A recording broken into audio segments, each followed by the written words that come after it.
오늘은 요시야 왕의 본질적인 계획입니다. 그전에도 계획을 했는데 히스기야처럼 아주 대대적인 계획을 했는데 이것도 미흡하다고 보게 된 겁니다. 요시야 왕이 이런 본격적이고 본질적인 계획을 하게 된 동기는 계획하는 과정에서 성전에서 율법책을 발견했기 때문입니다.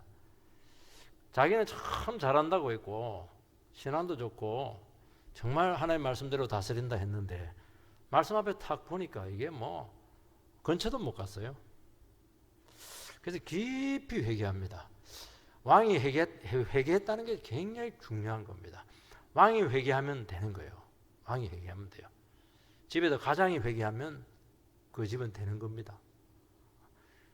교회도 목사가 깊이 회개하면 그 교회는 되는 거예요. 10년을 가도 회개를 안 해요. 그러면 안 되는 겁니다.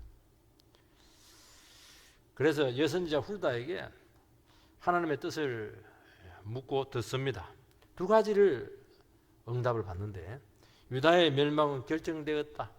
사형 선고는 번복되지 않는다 하는 것이고, 요시야 너는 정말 나를 사랑했기 때문에 유다가 망하는 그 비참한 모습을 보지 않고 평안하게 천국 갈 것이다. 이제 그 두 가지 굉장히 상반된 그 응답을 받습니다. 기뻐해야 될까요? 슬퍼해야 될까요? 기뻐할 수도 없고 슬퍼할 수도 없고 그래요. 요시야는 개인적으로 감사만 할 수가 없습니다. 왜냐하면 말씀의 종 하나님의 목자는 양하고 뗄래야 뗄 수가 없어요. 양은 사양당한다는데, 나라는 멸망한다는데, 교회는 깨진다는데 너 혼자 편안하게 천국 간다. 그게 무슨 의미가 있어요? 하고 그 속이 타는 거예요 이게. 그래서 대대적인 계획을, 사형 선고를 당했지만은 그래도 합니다. 이게 처절한 겁니다. 처절한 거예요. 사형 선고 받고 나서 그때부터 막 그 노력을 합니다. 그야말로 그때는 100% 은총 외에는 기댈 수 있는 게 하나도 없어요. 제일 먼저 한 게 뭐냐니까 백성들을 전부 다 모읍니다. 지금까지 뭐 제도 가지고 막 하고 이렇게 했는데 이제는 제도 갖고 안 해요. 마음이 문제, 백성들의 마음이 문제고 관리들의 마음이 문제라는 거예요. 그래서 전방위적으로 계획을 하는 진행 과정들을 보면은 계획도 보면 주도 면밀하게 해나가야 되거든요. 요시야의 계획은 주도 면밀해서 논리성이 없어요. 그냥 걸리는 대로 막 나쁜 거는 막 아닌 것을 전부 다 무조건 해버린 거예요.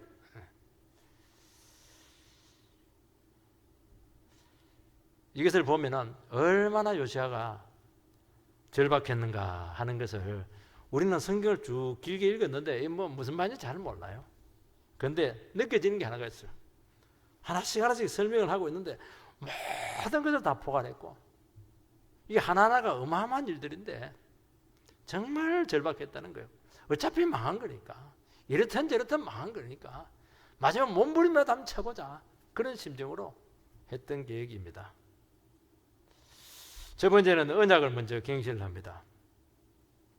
요시야는 율법책을 읽고 충격을 너무 심하게 받았는데 그 심하게 받은 것은 백성들이 너무 죄를 많이 지은 것만이 아니었어요.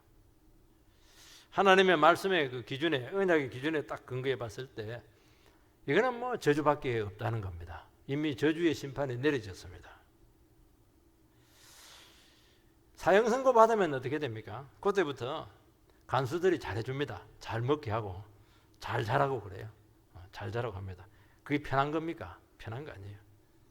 어차피 안 되는 거니까 집에 가서 그냥 편히 쉬세요. 그거는 시간 되면 죽으라는 거야.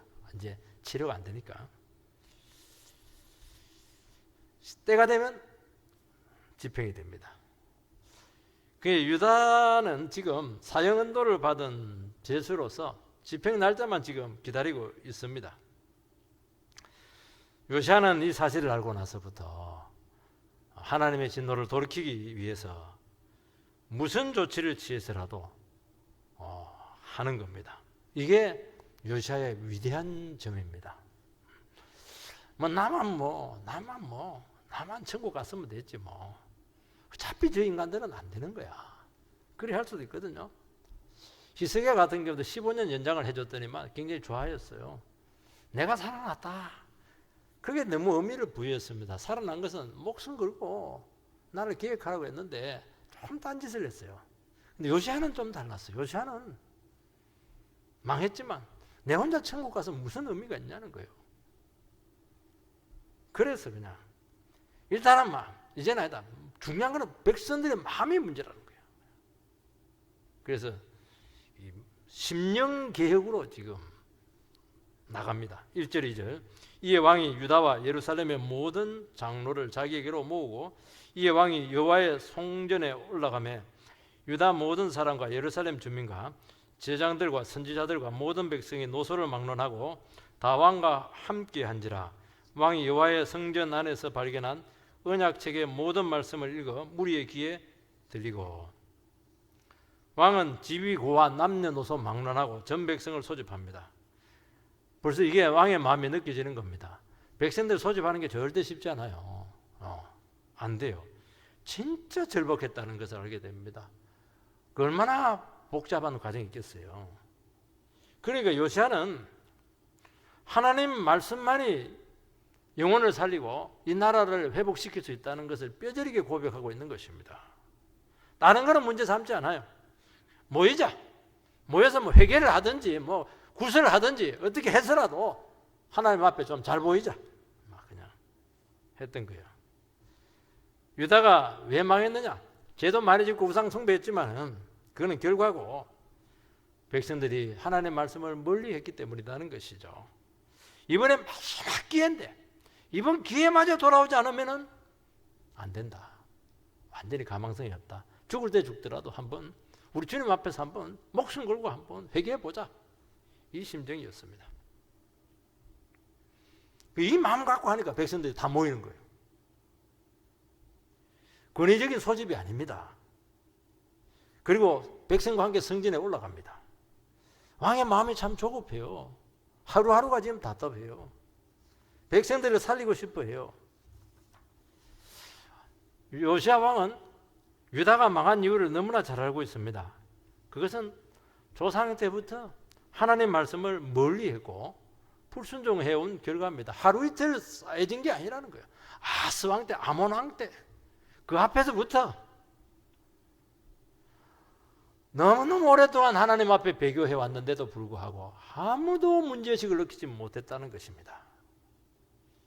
요시야는 순종을 했어요. 순종하니까 어떻게 됩니까? 너는 편안하게 살다가 네 슬동은 절대로 망하게 하지 않겠다는 거예요. 험한 꼴 안 보여주겠다는 겁니다. 그게 이스라엘 백성들은 유다 백성들의 표적이잖아요. 하나님 앞에 저렇게 순종하니까 저렇게 어렵고 힘든 시대 가운데서도 하나님께서는 왕을 저렇게 축복하는구나. 조금이라도 껴있었으면은 백성들이 어떻게 해야 됩니까? 요시야한테 와가지고 죽지 마세요. 당신이 오래 살아있어야 돼요. 그나마 당신이 살아있으면 우리 사는 거예요. 왕은 이렇게 절박한 마음이 있는데 백성들이 그 마음이 없었어요. 그래서 요시야가 한 40 넘어가지고 쓸데없는 전쟁에 개입해가지고 안 가도 되거든요. 남은 나라 전쟁에 왜 들어가요? 죽어버려요. 그리고 바로 망합니다. 아니 그런 전쟁에 가면 안 되죠. 오기야 금이야 자기 몸을 보호해야 백성들이 살 텐데 그거는 뭐냐? 하나님께서 안 된다는 거예요. 안 된다는 거예요. 이미 그 능력의 종, 정말 순수한 종을 빨리 데려가 버렸어요.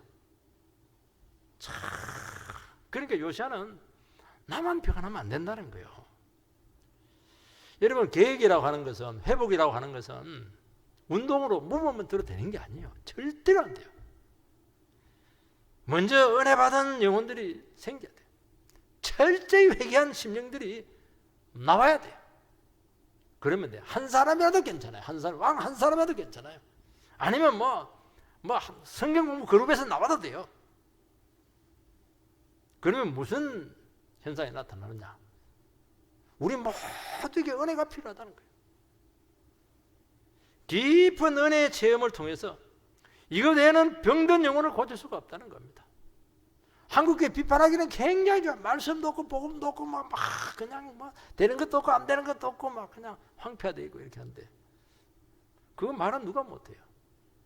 정말 진리에 대한 정말 갈급한 심령을 가지고 가슴을 쥐어 뜯는 그런 수고를 했느냐는 거예요. 내 말씀으로부터 너무 멀리 떨어지는 것입니다. 유다는 처음 가진 신앙이 사라지게 되었고 타성에 젖게 되었고 세상으로 떠내려가서 지금 형식적이 되었습니다. 문제는 문제의식을 못 느끼는 것입니다. 그러니까 돌이킬 수가 없었어요. 그러니까 사형선고를 내렸죠. 그래도 살 수 있는 방법은 또 하나밖에 없어요. 뭡니까? 다시 말씀에 고리를 걸어가지고 잡아 당기는 거예요.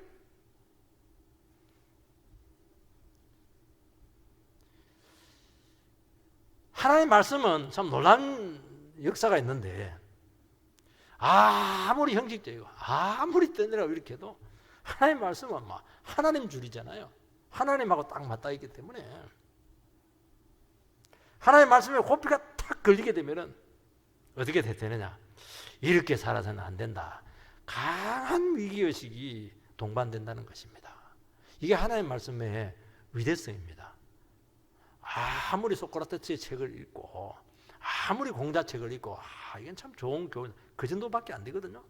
근데 하나님의 말씀은 그렇지가 않아요. 지금 당장 떠내려가면 떠내려갈수록 우상숭배가 심하면 심할수록 망한 정도가 심하면 심할수록 고리가 굉장히 강력해요. 그러면 강력하게 끌어들이는 그런 위기의식이 함께 동반되는 겁니다. 이것은 성경의 능력이에요. 그래서 집단적인 회개가 일어나게 되고 삶이 고쳐지게 되는 경우가 참 많습니다.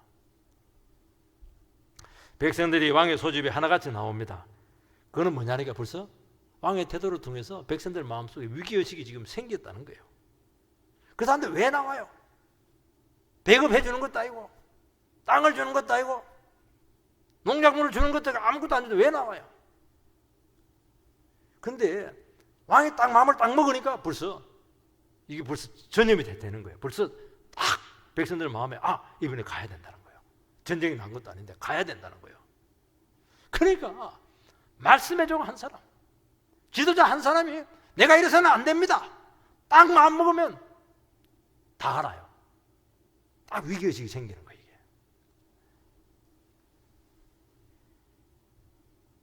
자기 자신들의 상태에 대한 심각성이 그때부터 이제 느껴지기 시작합니다. 너무 심한 것 같아.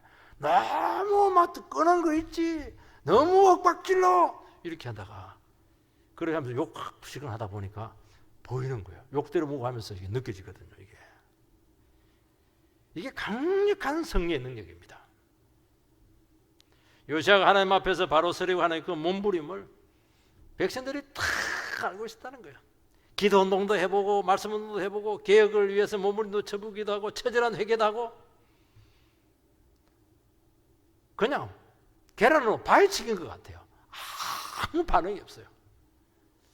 근데 반응이 없는 게 아니라 속으로는 막 굉장히 반응이 있었던 거예요. 이게 백성들의 마음이 하나씩 움직이기 시작하고 균열이 하나씩 생기기 시작하는 거예요.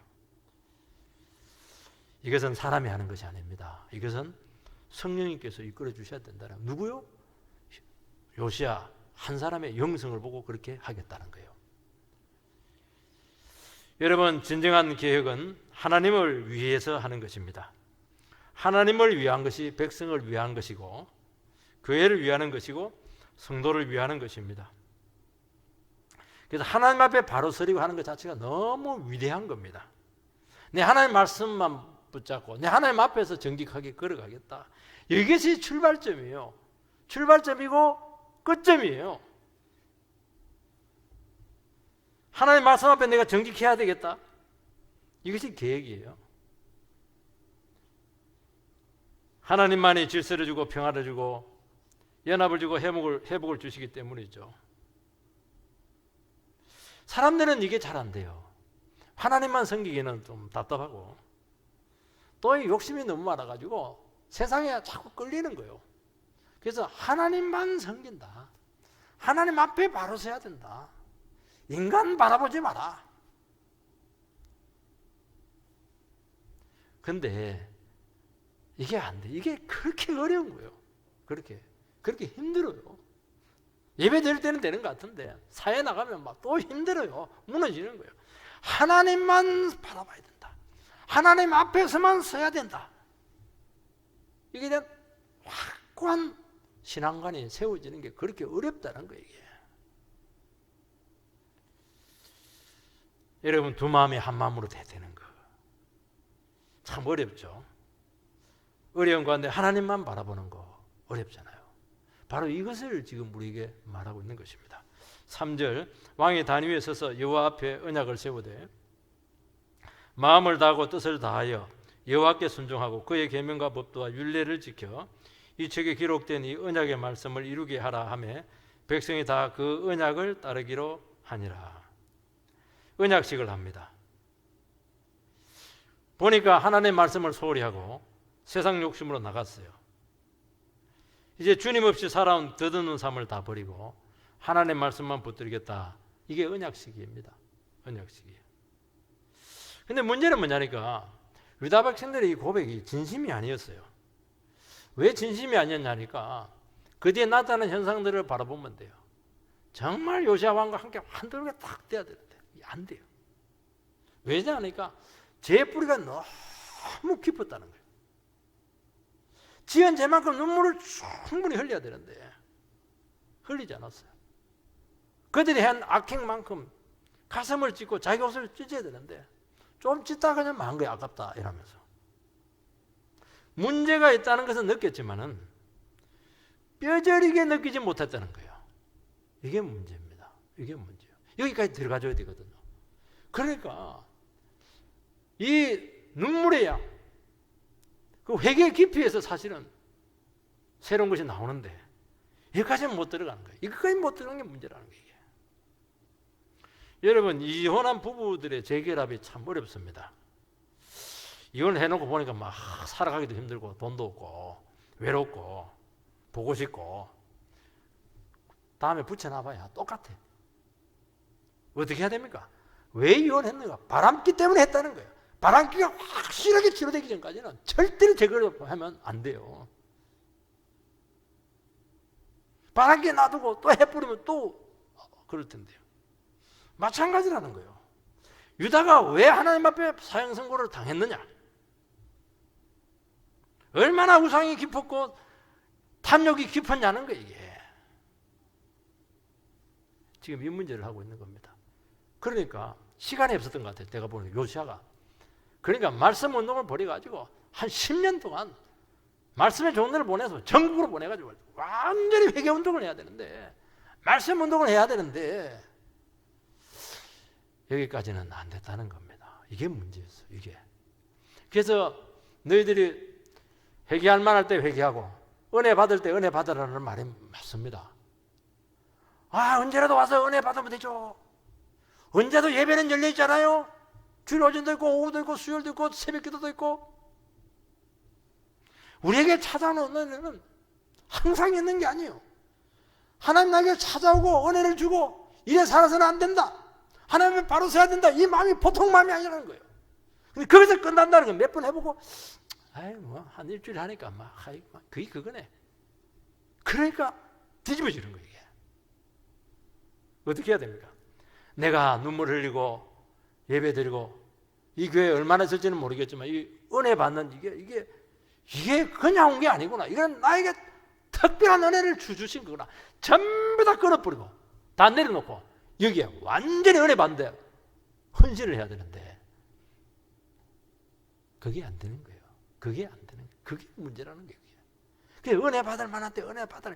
충분히 은혜 받으라고. 근데 이 사람 쓱 갚으려는 그게. 아이고 막 벌어먹을 게 없다고 막 직장 때문에 뭐 그냥 교회에서 막 멀리 가버리는 거예요. 끝이에요. 이런 현상이 있다. 이런 현상이. 이게 문제다. 이게. 두 번째는 철저한 계획이 나타나고 있습니다. 요시야의 계획은 혼자가 아니고 제장을 주체 세력으로 내세웁니다. 4절에 보면 대제사장 hil기야와 모든 부제사장과 문을 지키는 자들이 나옵니다.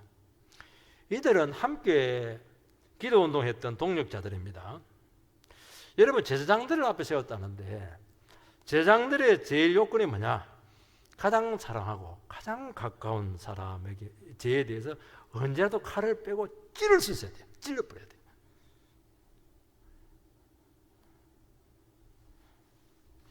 이게 문제예요. 부인 상관없어요. 남편 상관없어요. 아유, 어떻게 부인한테 그래요? 아니에요. 어떻게 남편한테, 하늘 같은 남편한테 어떻게 칼을 찔러요? 아니에요. 나가라 이 인간아 이러면서 막 그리 살려면 나가버리라 막. 안 나가면 막 내가 나가겠다 막 칼로 찔러버려야 돼요. 그게 제사장이죠. 인정이나 사사로운 이게 절대로 얽매이면 안 됩니다. 그러면 어떻게 되느냐? 계획에 대한 엄청난 저항이 와요. 그리고 막 비리를 뒤에서 이자듯이 죽게요. 그래서 계획 당사자들은 철저히 회개를 해가지고 아무리 이자듯이 조사를 해도 허물이 없어야 돼요. 허물이 없어야 돼요. 그래서 아무나 안 시켜요. 아무나 안 시켜요. 어떤 사람은 하나님 앞에 정말 거룩하고 깨끗하게 돼가지고 죄 지은 거 있더라도 허물이 있더라도 철저히 회개해서 마귀가 아무리 조사를 해도 털어도 문제가 안 나와야 돼. 그래서 요시아는 가장 중요한 것부터 시작합니다. 성전 내 우상을 치워요. 성전은 죄 씻는 곳인데 우상이 축복을 다 막았어요. 여러분 성전에 축복이 막히면 세상은 완전히 그냥 곰팽이로 막 그걸 합니다. 도배를 합니다. 그렇게 무서워요. 죄가 막 번집니다. 번져요. 왜냐하면 성전이 살아있지 못하면 그때부터 마음 놓고 죄를 짓습니다. 교회가 살아있으면요 그래도 세상은 죄를 지어요. 그래도 눈치를 봐요. 교회가 또 무슨 말 하나 아이고 죄 지으면 지옥 간다는데 막 눈치를 보거든요. 근데 교회가 죄를 짓고 교회가 세상 우상 따르고 이러면 완전히 세상은 그냥 요지경입니다. 바알과 아세라 이를 성신을 위한 기물을 빻아서 우상 그런지 베델에 뿌려버립니다. 베델이 바알의 본산이거든요. 이 말은 우상 숭배의 뿌리를 뽑겠다는 거예요. 근데 베델은 유다가 아니고 북이스라엘이에요. 거기까지도 나라를 무슨 구별하냐는 거예요. 북이스라엘 망했지만은. 그리고 남창을 없앱니다. 다산용 남창. 그리고 므낫세 왕이 가져온 몰렉 우상 숭배를 없애고 아하스 왕이 가져온 성전 다락방에 세운 우상 제단을 허물게 됩니다. 그 태양신을 위해서 말과 수레를 끌게 했는데 화려한 퍼레이드 용인데 이것도 철폐합니다. 우리식으로 말하면 오늘 같은 이벤트성 이런 그런 행사들이죠. 세상적인 행사를 많이 끌어들였던 거 생각이 돼요. 그건 쇼입니다. 쇼. 여러분 교회는 절대로 쇼를 하면 안 돼요. 쇼. 텔레비는 봐더라도 교회는 절대로 쇼를 하면 안 돼요. 성령께서 역사하도록 해야 돼요. 그건 하나님 말씀 가운데 우리가 서게 되면 성령께서 우리로 하여금 깨닫게 하고 눈물 흘리게 하고 감동을 주고 이거 외에는 전부 다 거짓된 조작된 감동이에요. 다른 감동은 전부 다 마귀에서 오는 거예요. 산당 예배 다 없어요. 왜냐하면 이것은 인본적인 예배 온상지였거든요. 그러니까 요시아는 인위적인 감동을 주려고 하는 예배 시도를 다 없앴다는 겁니다. 오늘날 교회 부흥이 내려가면 세 가지가 있어야 된다고 그래요. 음향이 좋아야 되고 영상이 뛰어나야 되고 미디어가 아주 탁월해야 된다고 그래요. 이 현대의 관점이죠. 그런데 원래 성경적인 부흥은 그게 아니에요. 바른 예배는 하나님의 말씀이 선포가 되고 그 말씀의 감동을 받아서 은혜가 끼쳐지는 것입니다. 그래서 요시아 왕은 산당 예배를 통해 사람들이 굉장히 많이 기뻐하고 즐거워하고 좋아해요. 그래도 산당 예배를 철폐를 해요. 그리고 그 제장들을 폐위를 시킵니다. 그것들이 있으면 또 안 되거든요. 월급 받아야 되니까 예배를 또 세우거든요. 그리고 무교병을 먹게 합니다. 너희들은 무교병을 먹으라. 맛없는 떡을 먹으라는 거예요. 그러니까 형편없이 생존권만 그들에게 주겠다는 거예요. 죽이지는 않았어요. 무교병도 성전에서 먹지 못하고 성전 근처도 오지 못하고 제도적으로 멀리 그냥 쫓아버렸어요. 왜냐하면 인본적이고 우상숭배적인 예배를 한번 맛보게 되면은 말씀 예배로 못 돌아옵니다. 바른 예배로 싱거워서 돌아오지를 못해요. 그리고 반드시 다른 영혼까지 오염을 시키는 것입니다. 이단에 한번 빠진다든지 신비주의 어떤 체험에 빠지게 되면은 하나님 말씀을 듣는 이 말씀 예배가 너무 힘들어요. 너무 싱거워요. 돌아올 수가 없어요. 신비주의는 또 다른 신비주의로 가는 거예요. 이단은 신천지에 나와서 구원파로 가는 것이고 구원파에서 그냥 몰몬거려 가는 거예요. 절대로 기존교회 못 와요. 싱거워가지고. 그렇게 이게 맛을 보는 게 무서운 겁니다. 그 처음 어디서 이 사람이 신앙을 배웠는가 하는 것은 대단히 중요한 거예요, 여러분. 요시아는 북이스라엘까지 가서 계획을 합니다. 북이스라엘은 망했지만은 그래도 하나님의 백성이라도 남아 있으면 언제라도 돌아올 수 있도록 사명을 가지고 행동하고 있습니다. 이것을 보면 참 너무 심하게 계획을 한다는 거예요. 아니 자기 나라만 하지 망한 나라 북이스라엘까지 왜 계획을 하냐는 거예요. 반발이나 온갖 욕을 듣게 되고 미쳤다 비난 온갖 받게 되었습니다. 이게 뭐냐니까 이게 사명에 헌신된 종의 모습이라는 것입니다. 이것저것 따지면 안 돼요. 그 선교사님도 나가야 되겠다 이러면은 마지노선 1년이에요. 1년 넘어서 못 나가요. 왜냐하면 못 나갈 이유가 너무 많아요.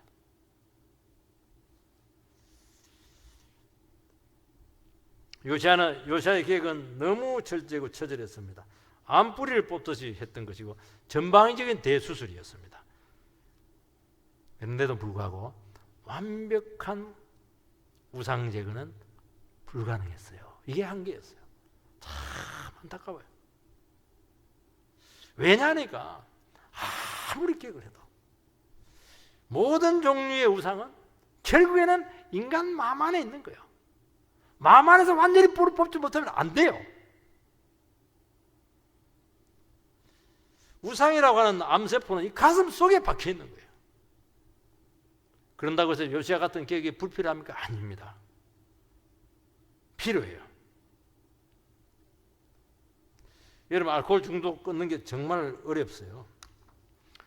중독 중에 제일 어려운 것은 제가 보니까 목회를 해보니까 알코올 중독이에요. 술병 버린다고 안 돼요. 심한 게 예배 드리다가 나가서 너무 금단전생이 일어나가지고 막 한 달쯤 못 먹은 걸 다 퍼마십니다. 그걸 내가 여러 번 경험했다니까요. 예배 드리는 중에 나가버려요. 너무 땡겨가지고 안 끊어져요. 그런다고 해서 집안에 있는 술병 놔둬야 됩니까? 다 버려야 돼요. 그리고 입안을 씻겨버려야 돼요. 적어도 결단하고 술과 관계되는 것은 없어야 되는 것입니다. 중요하다는 거예요. 이게 요시아의 계획이거든요. 마음을 어떻게 하겠어요? 그 마음을 주사기로 찌를 수도 없고 말이죠. 도박 중독도 마찬가지입니다. 화투장 버린다고 끊어지지 않아요. 안 버리고 장소에 숨어놓으면 또 끄집어내요. 그래도 해야 돼요. 가위로 가져가 다 잘라야 돼요. 휴지통에 집어넣어버려야 돼요. 빠버려야 돼요. 일단 시도를 해야 되고 그것도 하나님 앞에서는 참 귀하다는 것입니다. 우상이라고 하는 것은 하나님 외에 의미를 주고 의지하는 모든 것들입니다. 성당에 가면 사람들이 마리아상 앞에서 그렇게 은혜스럽게 기도를 해요. 그러면 어떻게 되느냐? 진짜 주인공 대신 예수님은 뒷전으로 밀려나는 거예요. 교황이 너무 우상짓해 되면 성탄절 때 예수님은 안 나오고 자꾸 화면에 교황이 나와요. 교황이 주인공이에요. 그래서 십계명에 보면은 하나님의 다른 신을 섬기지 마라. 우상을 섬기지 마라. 그리고 나를 위해서 형상을 만들지 말라. 왜냐하면 우상은 굉장히 위험하거든요. 우상은 송아지 우상은 하나님을 변질하고 의미를 축소시키고 우상은 새로운 의미를 주고 그리고 눈에 보이는 것이 우리 마음을 지배하기 때문에 이 빨아당기는 힘이 굉장하다는 거예요. 그래서 어떻게 해야 되느냐? 우상은 깨뜨리라는 거예요. 우상은 나무다 돌이다 깨라는 거예요. 근데 못 깨요. 완전히 영혼이 사로잡혀서 못 깨는 것입니다. 그리고 신비화되고 그때부터 힘이 지금 부여되고 있는 것입니다. 그러면서 지배를 하는 것입니다. 그래서 요시아는 어떻게 했느냐? 그 우상들을 전부 다 깨가지고 가루를 만들어서 베델에 있는 제단에다가 뿌려버렸어요. 그러니까 요시아라고 하는 왕이 우상에 대한 생리를 얼마나 깊이 있게 알고 있었는가 하는 것을 알 수가 있어요. 우상을 극복하는 방법이 나옵니다. 우상은 하나님께서 줄 수 있는 것을 줄 수 있다고 믿게 하는 존재가 우상이에요. 돈일 수도 있고 권력일 수도 있고 명예일 수도 있고 인정받음일 수도 있고 소원성취일 수도 있고 자아실현일 수도 있습니다. 하나님 외의 의미를 가지는 모든 것은 전부 다 우상이 될 수가 있어요. 내가 사람들에게 잘 보여야 되겠다, 이 강박증이거든요. 이것도 우상입니다. 잘 안 보이면 죽으려고 그래요. 우리 안에 있는 욕망이 드러난 것이 우상이에요. 여러분, 신학적으로 마음은 우상 생산 공장입니다. 사람들은 자기 자신의 진정한 욕구를 잘 알지 못해요. 그래서 우상이 뭐냐 이렇게 할 때 내가 혼자 있을 때 하는 것을 보면 우상이라는 거예요. 혼자 있을 때 공상을 해요. 자기만을 위한 기쁨을 찾아요. 안락의 대상이 되는 것들이 있어요. 그리고 나에게서 가장 소중한 돈이나 시간을 가장 많이 투자하는 대상이 우상이 될 수가 있어요. 자식에게 너무 지나치게 투자한다. 그 자식이 우상이에요. 그 우상을 한번 깨버려야 돼요. 막 뜻대로 안 될 때면 화가 막 나거나 실망을 해서 살맛이 없어지게 될 때 그게 우상이에요. 직장을 잃었어요. 잃을 수 있죠 뭐. 너무 낙심하면 우상이었어요.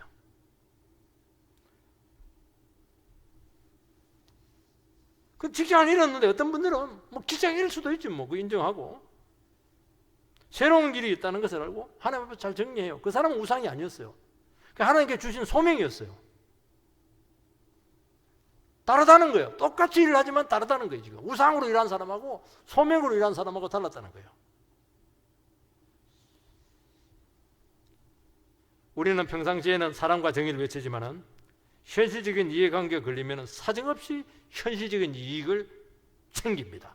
그게 우상이에요. 아주 놀라운 설교를 한 목회자가 있다고 생각을 해보시기 바랍니다.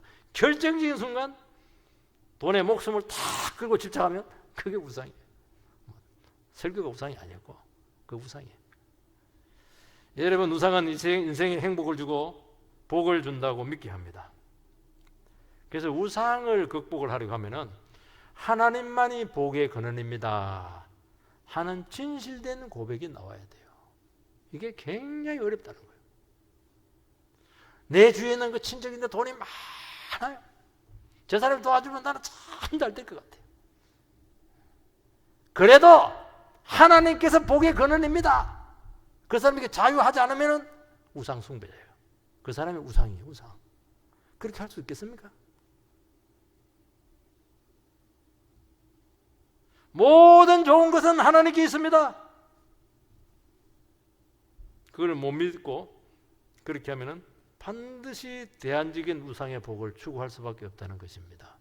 그러면서 영혼의 노예가 되는 것입니다. 야곱은 착각을 했어요. 자기가 행복하게 되고 인생을 살아가는 데는 장자권이 필요하다. 옛날에 족장들의 장자권은 사법권까지 가지고, 축복권, 사법권 다 가지고 있어요. 그리고 그 뭡니까? 유산까지. 그리고 또 뭘 찾고 했냐가, 라헬과 결혼만 하면 행복할 것이다 생각을 한 거예요. 그래서 라헬하고 결혼하다가 20년 동안 종살이 합니다. 야곱보다 머리가 좋은 사람이 라반이에요. 라반. 그러니까 너무 머리 쓰지 마세요. 내 머리를 뛰어넘는 사람이 있습니다. 완전히 20년 날리는 거예요, 이게. 쏟고 계속 비참해졌어요. 야복강에서 천사와 씨름해서 환도뼈가 6개월 되었을 때, 그때 버니엘, 내가 하나님의 영광을 보았다 막 그래갖고 주의 천사가 가려고 하는데 막 다리를 잡고 축복해 주지 않으면 안 보내주겠다 이렇게 해요. 이제 그때 쏟고 있었구나. 내가 하나님 줄 놓치고 내가 막 결혼 잘하면 되고 말이지. 내가 그냥 장작끈 가지고 오면 되고 말이지. 쏘았구나. 착각했구나. 그때 야곱이 우상에서 벗어나요. 참 어렵죠. 여러분, 요시아가 우상을 척결할 수 있던 비결은 모든 복은 하나님께로부터 온다는 것을 철석같이 믿었습니다. 우상이 주는 복은 가짜다. 영으로 썩게 한다. 하나님의 복을 막는다 하는 것이죠. 여러분, 세상 복 너무 좋아하면 진짜 복 놓치게 될 것입니다. 하나님이 안 주면 안 가지세요. 억지로 가지면 불행의 씨예요. 요시아는 유다가 망할 것 알면서도 철저히 계획을 합니다. 왜냐하면 해봐야 되니까. 죽을 때 죽더라도 해야 되니까. 실제로는 유다의 존폐와 상관없는 계획이 되었습니다. 하다 보니까 이 차원이 또 높아져 버렸어요. 나는 나라가 망해도 좋다는 거예요. 그래도 계획은 해야 된다는 거예요. 그러니까 요시아의 벌써 지평은 유다를 넘어서서 하나님 나라를 바라보고 있었다는 것입니다. 유다는 망해도 하나님 나라는 채워져야 된다. 우리 교회만 복을 받는 것이 아니고 모든 교회가 회복돼야 된다. 벌써 넘어서 버리잖아요. 우리에게 하나님 나라가 임하게 되면 어떤 상태나 어떤 곳에서도 하나님의 축복은 임한다. 나라가 망해도 회복된다. 포로로 잡혀가도 하나님은 그곳에서 교회를 세운다. 벌써 벌써 눈이 달라졌잖아요. 지금 복음만 있으면 되고 말씀만 있으면 어느 곳에 있든지 어떤 장소에 있든지 어느 시점에 있든지 그곳에 주님께서 역사하신다. 그런 믿음까지 시야가 넓어져 버렸습니다. 내 안에 예수가 살아있기만 하면은 바뀐다. 우상이 빠져나간다. 예수만으로 충분하다. 이런 신앙으로 되었던 것입니다. 우리 모두가 이 신앙 위에 온전히 서게 되기를 주의 이름으로 축원드립니다.